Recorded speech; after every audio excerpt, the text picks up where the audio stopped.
Oke, lipid di dalam tumbuhan itu ada yang sifatnya katabolisme, ada yang sifatnya anabolisme gitu ya. Kita lihat. Yang katabolisme itu memecah gitu ya. Memecah lipid menjadi bagian-bagian kecil. Memecah lipid berarti lipid ini yang di atas ini dipecah.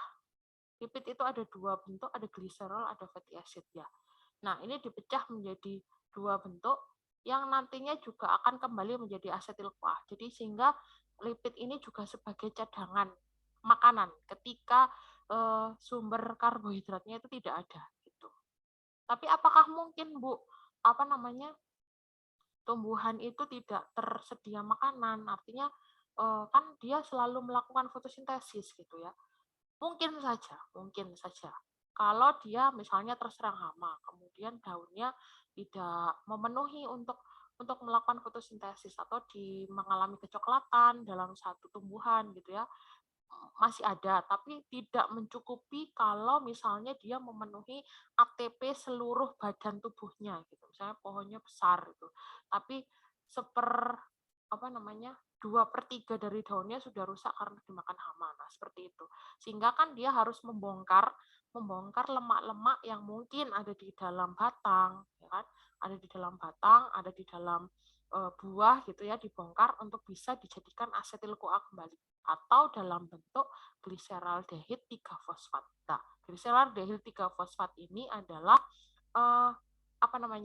bagian dari proses glikolisis itu sendiri. Gitu. Atau dalam bentuk sterol. Kalau steroid itu biasanya disimpan dalam bentuk biji ya. Biasanya di biji-biji yang bisa dijadikan biofuel kayak jarak, biji jarak itu dia punya beberapa steroid yang bisa untuk dijadikan minyak gitu ya, minyak biji jarak begitu. Itu. Kemudian bisa juga direduce dari fatty acid menjadi NADH. NADH, FADH, NADPH ini juga merupakan energi. Kan ini bagian dari ATP. Karena punya ATP itu apa? Adenosin trifosfat. Nah, ini adenosin trifosfat H apa gitu ya. Ini bisa dipecah menjadi ATP juga gitu. Bukan ATP tapi energi dalam bentuk yang lainnya, yaitu NADPH, FADPH dan NADPH. NADH, FADH, NADPH gitu.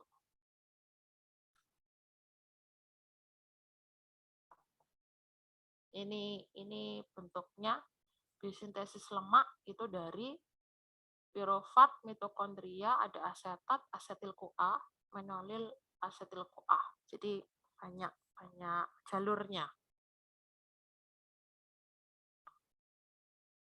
Ya, sudah saya bilangkan bahwa asetil-CoA adalah sumber dari segala sumber lemak. Gitu. Jadi kalau diet tidak makan lemak tapi tetap makan nasi sama aja. Akan terbentuk lemak juga.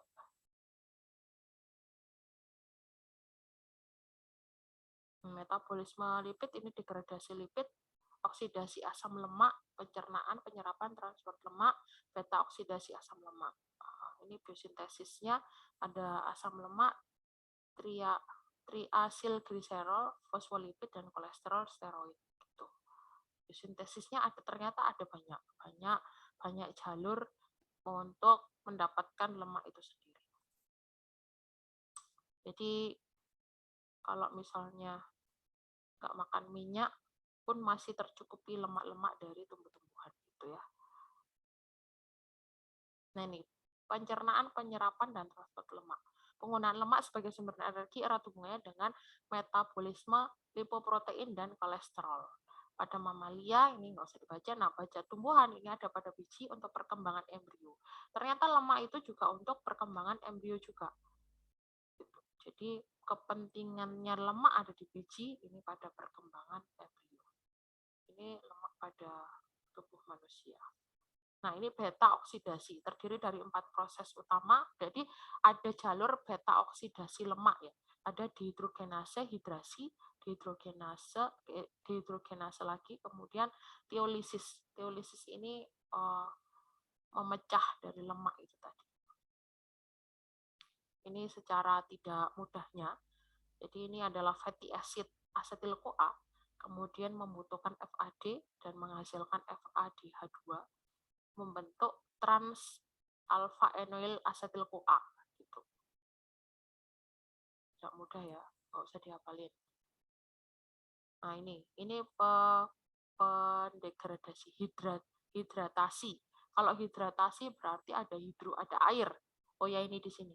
Jadi ada membutuhkan untuk memecah lemak itu ternyata membutuhkan air di dalam tumbuhan untuk menghasilkan hidroksiasil asetil-CoA. Gitu ya. Hidroksiasil asetil-CoA. Itu gunanya untuk apa, Bu? Untuk mengubah cadangan lemak. Jadi kan tadinya itu adalah asetil-CoA, kemudian dia menjadi fatty acid, kemudian jadi lemak gitu ya, lemak yang disimpan. Kemudian untuk membongkarnya ya butuh beberapa komponen untuk memecah, salah satunya adalah air. Atau bisa jadi pakai NAD gitu ya. NAD jadi NADH kemudian menjadi beta ketoasetil-CoA. Pokoknya intinya dari asetil-CoA. Teolisis ini mengkatalis pemecahan ikatan tioester. Gitu. Jadi kalau penyimpanan lemak seperti pada minyak zaitun, apalagi minyak wijen gitu-gitu ya, minyak atau minyak atsiri, pembentukan minyak atsiri, metabolit sekunder gitu ya, itu ternyata juga berasal dari asetil-CoA. Kemudian senyawa-senyawa aromatik yang volatil yang memang dia terbentuknya dari struktur sterol atau fatty acid itu juga terbentuk dari asetil-CoA. Semuanya ada asetil-CoA-nya.